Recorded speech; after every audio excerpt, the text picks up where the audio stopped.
How's everybody doing today? And welcome to another franchise ranking video.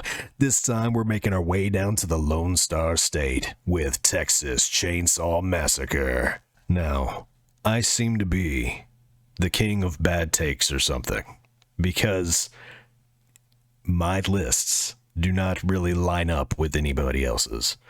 And the same goes for this one. So get ready for another roller coaster of a ride, because this video right here is gonna blow your mind, or just make you really upset and think I'm an idiot. Coming in at number 9 is Leatherface, the Texas Chainsaw Massacre 3. How do you make a movie boring when it's about a guy with a chainsaw hacking people up? I don't know how that is possible.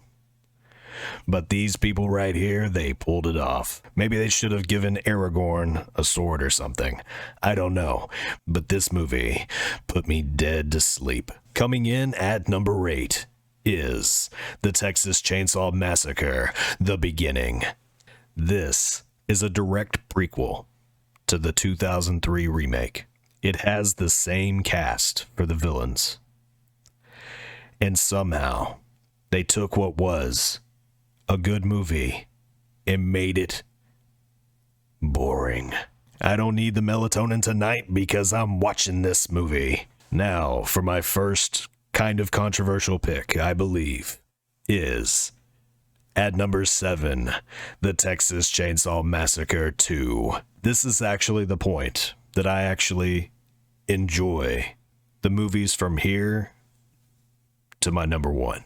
So, there is nothing inherently wrong with this movie. I just did not enjoy it as much as everything above it. This one just had moments. It had moments that would hold my attention and make me go, this is neat. It almost felt like at times that the actors were just improvising or something. The script just felt off. And I don't know how else to explain it than that. Coming in at number 6 is Texas Chainsaw Massacre, The Next Generation. I know a lot of people just don't like this movie, and I understand why. It is an extremely strange movie, and the final act doesn't make any sense. I don't understand about the guy in the limo.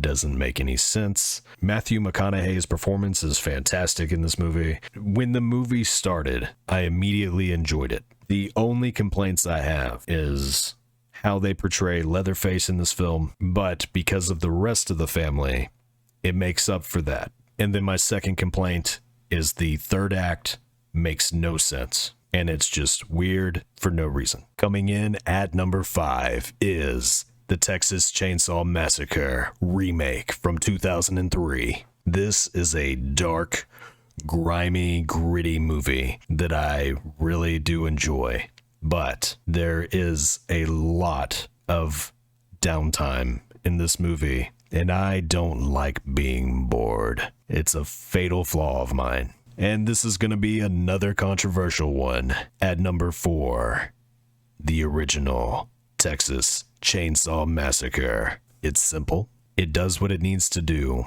And it gave us one of the first iterations of the final girl. I really enjoy this movie, but at the end of the day, I love modern horror. Maybe that's another fatal flaw of mine.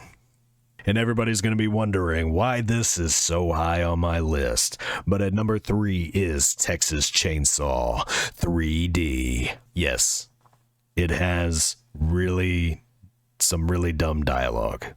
Yes, but this movie is gory, bloody, and brutal. I love the way that Leatherface is portrayed in this movie. But most of all, this movie is brutal.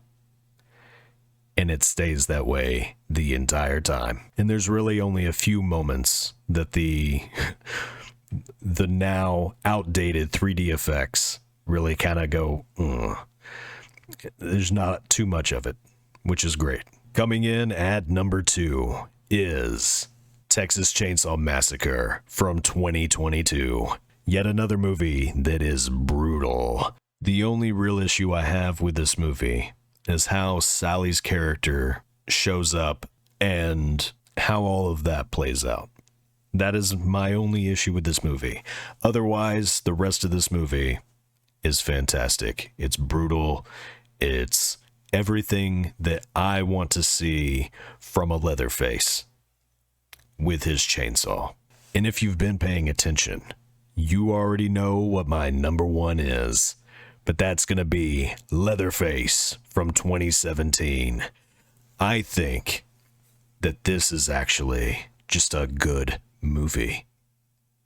I think that if this didn't even have the Texas Chainsaw name tied to it, this would be a good movie. It is absolutely brutal, and the characters are portrayed amazing. I love all 3 acts of this movie. From the very beginning to the very end, every moment had me at the edge of my seat. Yes, it was easy to figure out who Leatherface was. The rest of this is just a good movie. And you can't tell me any different. Well, that's the end of my video, guys. I hope you did enjoy. If you did, please leave a like and subscribe. I would love that. Anyway, y'all have a good night, and I'll see you later.